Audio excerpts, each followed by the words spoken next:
A tragedy at the University of North Carolina at Chapel Hill. Two students recently dying of suicide, and it is starting a conversation nationwide about the risk our teens face, both in high school and when they go off to college, as they contend with issues of mental health. What needs to be done? Is this a new phenomenon, or have we just turned a blind eye to it or not talked about it? Lee Richardson is here, founder of the Brain Performance Center, to talk more about this. And Lee, let's start with that very question. Are we just hearing more about what has been a problem for a long time, or has something shifted in our culture, in our social culture, that is that explains why we're seeing these suicides on college campuses?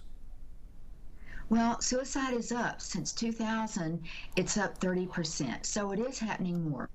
Worldwide, it's 1 in 100. And I think that, suicide has a lot to do with mental health. And when you go away to a college, or maybe you're alone for the very first time, you don't have your support system. You don't have people that really check on you, that really know you well. And a lot of suicide relates to impulsivity. And, the biggest factor is depression. There's a clear link between suicide and PTSD. Well, it's interesting you say that, because we've talked a bit about recognizing mental health among high school students. So the sooner we recognize the potential for a mental health crisis, are we going to be better prepared when somebody leaves that safety and comfort of home and they're triggered in a new way, in a new environment? Why is it that college campuses are not more mindful that as these students enter their schools, far from home in many cases, and may have underlying conditions? I'm just sort of wondering. I mean, I think back to my college years and think, I don't remember us ever having a conversation about how students were dealing with feelings of loneliness or the challenges that come with trying to assimilate into a new environment. I don't think that universities are completely ready. I think that they are beginning to recognize the importance.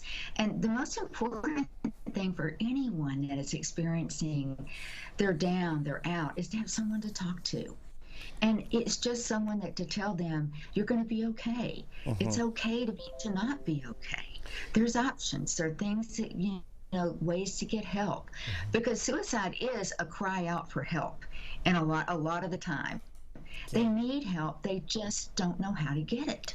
I think it's important. A therapist friend of mine told me this some years back when we saw Anthony Bourdain and Robin Williams. He said people don't commit suicide because that insinuates they've done an act that's almost criminal in nature. They die of it because it's a symptom of an underlying cause, and it's the most irreversible symptom. It's the impulsivity.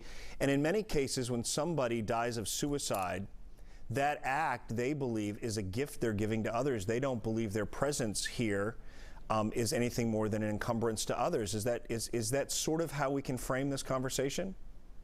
I think that's a great way to frame it, because they feel like they're a burden to everybody else.